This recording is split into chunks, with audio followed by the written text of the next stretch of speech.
오늘 우리에게 주신 하나님의 말씀 사무엘상 15장 20절로 27절 말씀입니다. 생명의 샘가 4월 16일 목요일 말씀 사울의 변명과 후에 함께 읽겠습니다. 사울이 사무엘에게 이르되 나는 실로 여호와의 목소리를 청종하여 여호와께서 보내신 길로 가서 아말렉 왕 아각을 끌어왔고 아말렉 사람들을 진멸하였으나 다만 백성이 그 마땅히 멸할 것 중에서 가장 좋은 것으로 길갈에서 당신의 하나님 여호와께 제사하려고 양과 소를 끌어왔나이다 하는지라. 사무엘이 이르되 여호와께서 번제와 다른 제사를 그의 목소리를 청종하는 것을 좋아하심같이 좋아하시겠나이까. 순종이 제사보다 낫고 듣는 것이 순양의 기름보다 나으니 이는 거역하는 것은 점치는 죄와 같고 완고한 것은 사신 우상에게 절하는 죄와 같음이라. 왕이 여호와의 말씀을 버렸으므로 여호와께서도 왕을 버려 왕이 되지 못하게 하셨나이다 하니 사울이 사무엘에게 이르되 내가 범죄하였나이다. 내가 여호와의 명령과 당신의 말씀을 어긴 것은 내가 백성을 두려워하여 그들의 말을 청종하였음이니이다. 청하오니 지금 내 죄를 사하고 나와 함께 돌아가서 나로 하여금 여호와께 경배하게 하소서 하니 사무엘이 사울에게 이르되 나는 왕과 함께 돌아가지 아니하리니 이는 왕이 여호와의 말씀을 버렸으므로 여호와께서 왕을 버려 이스라엘 왕이 되지 못하게 하셨음이니이다 하고 사무엘이 가려고 돌아설 때 사울이 그의 겉옷자락을 붙잡음에 찢어진지라. 아멘.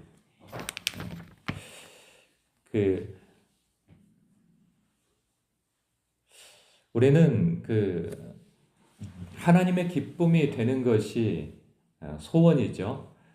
신실한 성도에게 있어서는 하나님께 영광, 하나님의 기쁨으로 사는 것이, 그리고 기쁨된 일을 하며 사는 것이 소원이 아닐 수 없습니다. 그렇다고 본다면 하나님께서 무엇을 좋아하시고 무엇을 싫어하시는지 성도가 아는 것이 참 중요하죠. 하나님을 아는 것이 지혜의 근본이 되어지고 또 생명의 근원이 되어지기도 하죠.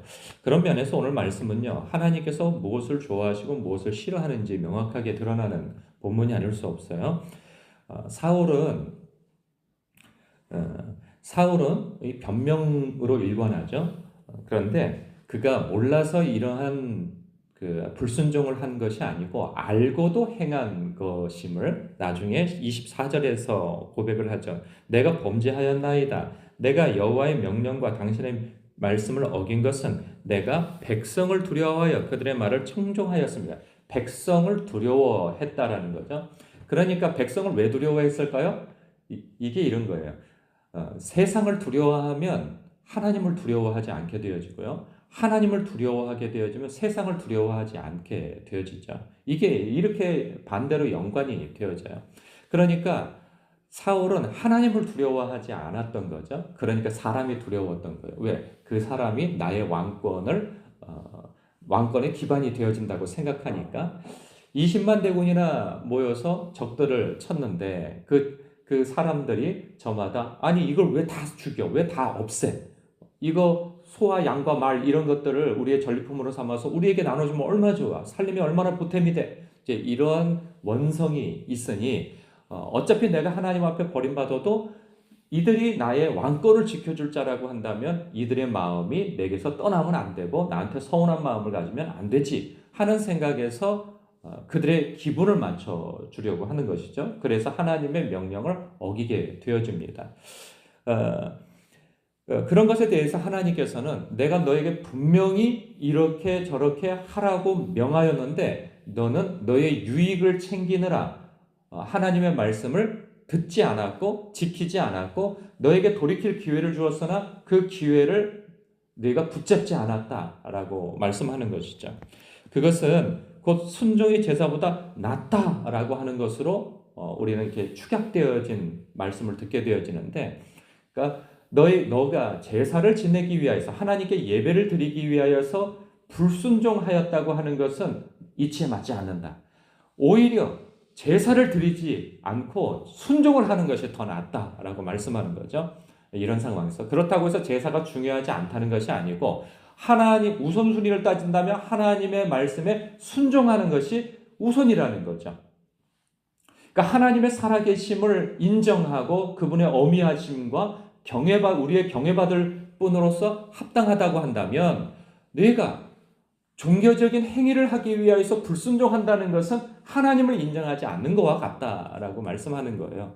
그렇기 때문에 중요한 것은 하나님을 두려워할 줄 아는 마음, 경외할 줄 아는 마음에서 순종하는 것이 우선이고 그 중심과 태도를 가진 사람이 하나님 앞에 마땅한 제사, 마땅한 예배를 드릴 수 있다고 말씀하고 있는 것이죠. 그래서 이것은 무엇은 중요하고 무엇이 중요하지 않다고 하는 것이 아니라 다 중요한데 그 가운데 순종을 하는 것, 하나님의 말씀의 통치와 성령의 다스림을 받는 것이 중요하다, 그 말씀을 하고 있는 것입니다. 뿐만 아니라 하나님께서 무엇을 또 가증하게 여기는가? 사울은 이제 자신의 죄를 인정하게 되어지죠. 그런데 그 인정을 하면서도 회개하지 않는 태도를 보여요. 그러면서도 이 면피성 멘트를 하게 되어지고 이 상황을 모면하기 위한 이 위장 회개를 하게 되어지는 거죠. 이게 뭐냐 하면 25절에 이렇게 얘기하잖아요. 24절에선 자기의 잘못을 회개하는 것처럼 보입니다. 그런데 25절에 보니까 청하오니 지금 내 죄를 사하고 나와 함께 돌아가서 나로 하여금 여호와께 경배하게 하소서. 회개해야 할 대상은 누구입니까? 하나님이죠. 그런데 사무엘에게 내가 잘못했다라고 얘기를 하고 가서 내가 경배할 수 있도록 해달라, 이렇게 하는 거죠. 왜? 사무엘이 떠나게 되어지면 하나님의 임재도 떠나고 사람들은 이상하게 볼 테니까 그들을 붙잡고 있으면서 사무엘로 하여금 자신이 하나님의 명령을 어긴 것이 아니라는 것을 백성들에게는 보여달라 하는 거죠. 그 내용이 어디서 나오냐면 내일 본문에서도 나오는데 30절에 사울이 이르되 내가 범죄하였을지라도 이제 청하옵나니 내 백성의 장로들 앞과 이스라엘 앞에서 나를 높이사. 여전히 내가 왕이지 않느냐, 내 체면이 뭐가 되냐, 이렇게 되는 거죠. 똑같은 일을 당했을 때 다윗과 사울의 차이점이 있어요. 다윗을 보면 어쩌면은 사울보다도 더 악한 죄를 지어요. 그렇잖아요. 사람들을 속이고 살인 교사를 하여 자기의 충직한 그러한 부하를 죽게 만들고, 그리고 아무 일 없었다는 것처럼 그 아내를 취하여서 자기 아내를 만들게 되어지죠. 그리고 아이까지 낳아서 한 1년여 정도 지나서 이제 다 잊어버리고 그것은 하나의 낭만으로 생각하고 있는 그때 뭐 그럴 수도 있지, 왕이 그럴 수도 있지 하고 하는 자기 합리화 속에서 그냥 잊어버리고 살았는데 나단 선지자가 그 대신들 앞에서 지적을 하잖아요. 바로 당신이 그런 사람입니다 라고 할 때 그는 뭐요? 하고 대항하거나 그리고 변명으로 일관하거나 하지 않습니다. 오히려 그 앞에 엎드려서 나단에게 사죄를 하는 것이 아니라 하나님 앞에 회개하여서 그런 눈물 뿌리며 그 일을 바로잡기 위해서 몸부림을 치게 되어지는 것을 봐요. 이미 하나님께서 그 어떤 이 사울과 같이 당신을 버릴 것이요라고 하는 그와 같은 무서운 경고를 들었음에도 불구하고 그는 하나님 앞에 나아가서 몸부림치며 회개하는 것을 보게 되었죠. 그러니까 이 자세, 이 중심, 이 태도가 중요하다는 거죠.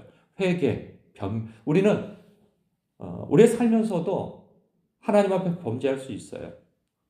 안 하면 얼마나 좋아요. 그런데 우리가 나도 모르게 범죄하고 하나님 앞에 어떤 문제를 지적받았을 때 그것이 성경을 통하여서 있고 설교를 통해서일 수도 있고 기도하는 가운데일 수도 있고 누군가 나에게 이야기한 것이 그것이 내 마음에 양심으로 찔러 들어오는 것이 될 수 있어요. 하나님은 어떠한 통로를 통하여서든 우리에게 말씀하신다 말이죠. 그때 우리의 태도는 변명으로 일관해야 할 일이 아니고 하나님 앞에 회개하고 돌이켜야 한다는 것이죠. 이건 너무나도 중요한 문제입니다. 그렇기 때문에 우리가 우리의 마음속에 자꾸 처음에 그러잖아요. 이건 아니야. 양심이 찌르는데 시간이 지나가면 뭐 어떡하라고. 별 수 있어? 그럼 내가 그 사람이라고 하면 뭐 나랑 똑같은 입장에 있으면은 그 사람은 나보다 더 할 거야. 이러면서 자꾸 면피를 하려고 한다면 이것은 하나님 앞에 크게 책망받을 일이라는 거죠. 회개하게 되어지면, 순전하게 회개하게 되어지면 하나님께서는 용서하실 것입니다. 그리고 문제를 바로잡아 주실 것이라는 거죠. 그러나 그것을 이런 식으로 자꾸 면피하고 변명하고 한다면, 위장 회개를 하려고 한다면 하나님께서 크게 책망하실 것이다 라고 하는 이 경고성 말씀이 또한 아닐 수 없습니다. 이 말씀이 오늘 저와 여러분에게 깊이 묵상되어져서 하나님의 선하시고 기쁘시고 온전하신 뜻을 쫓아 사는 것이 우리의 소원되어짐이 우리의 삶에서 또 한 번 이 묵상되어지고 순종되어지는 그러한 일들이 있기를 주님의 이름으로 축복합니다. 기도하겠습니다.